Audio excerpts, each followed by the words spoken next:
at the penalties that you're taking, the kinds of penalties, is there a way to cut down on them? Well, you'd hope there is. Penalties are always subjective. So some games, there's lots of calls, and some games there's not. But and that's no slight on officiating by any means. It's just that there were lots of calls again tonight. Lots of penalties, I guess, that you look at that were within our control. High stick, puck out of a rink. So there was enough of those that, yeah, you can.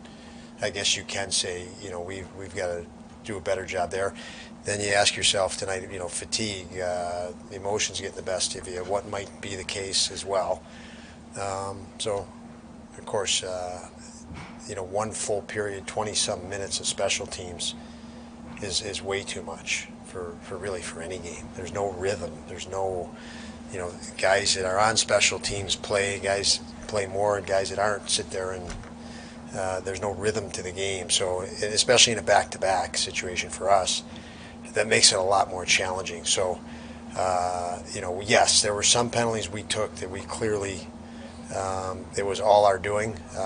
I don't want to get into penalties because we have no control over calls, so other than the ones we, like I said, the blatant ones that we, that are not as subjective, I guess. What's allowed Dylan to have the sort of consistency when it comes to the offensive production? He hasn't gone in consecutive games, 0 points this season, so it's been a regular point ratio. Just competitiveness. I mean, obviously the other stuff is obvious: his talent, his skill, his commitment, dedication. But the bottom line is, when you're doing it day in and day out, you're a competitor, and he fights, he battles, he scraps. We all see that, and that's the difference. And he's in situations where he's in power play situations. He scored shorthanded last night. He's in a lot of situations. He's getting key ice time because of his growth, which helps. And he's just maturing. He's a much more mature player than he was at the end of last year. So I think all of that. He said the other night he's learning from Tage how to use his body. Do you see him learning a lot from Tage? Yeah, it's nice when you as these players grow and get more experience and get better, they feed and learn off each other. I mean, most of what any player that even enters the NHL learn is from watching other players. And so when your team gets to that level, where Owen Power can watch Rasmus Dahlin every day in practice, and so it does. It helps everybody. And Tage and Dahlin on the back end have been great examples in that. You're in the top 5 in the league in offense. You're in the bottom 5 in defense. Obviously, offense matures first. How do you tighten up some of these games, even just a little? Well, you heard me say the opposite about offense. It takes a while to develop the offense, and it's taken a while. We have a line that we feel is the number one line. Cousins is maturing.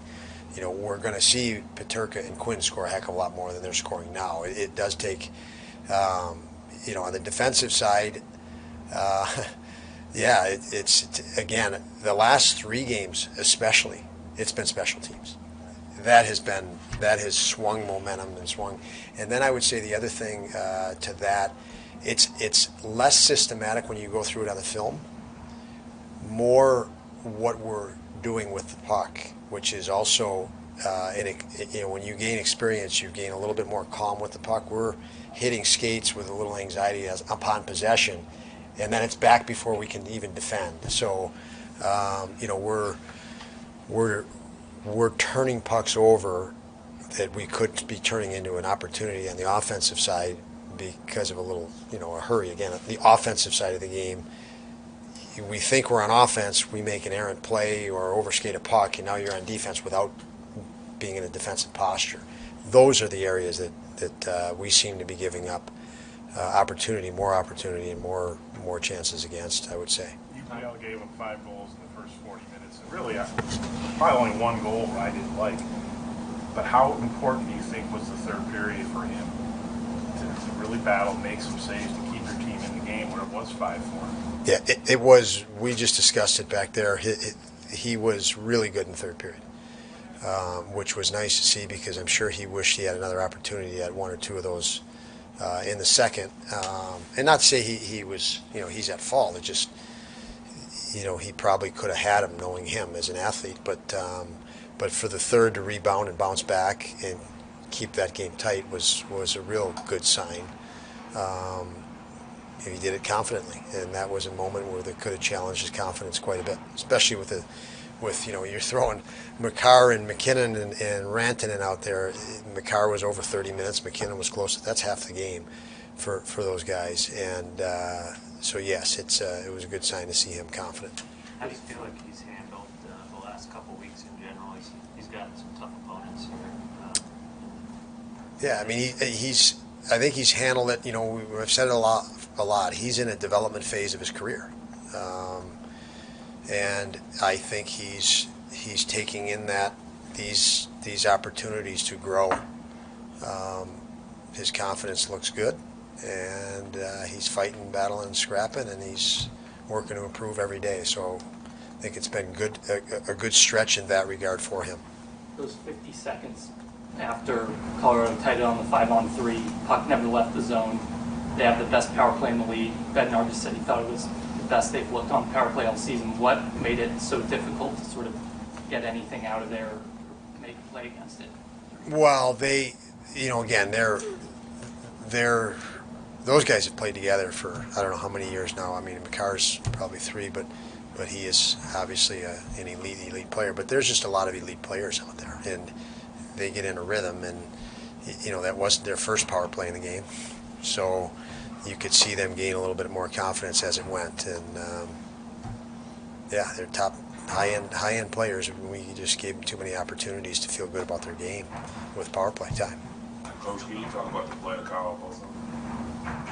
Kyle he's very consistent, hardworking captain. He definitely performs as a captain every night. So his consistency is, and him with Jost and Gergensen as a line has been great for a leadership group. Payton was good energy. Unfortunately, because he's not on either special team, his minutes were really low as a consequence, and that's tough. But he looked like he had good jump and good energy, and he did some things that were much better than his last game that he played. So I was happy to see him the way he performed tonight.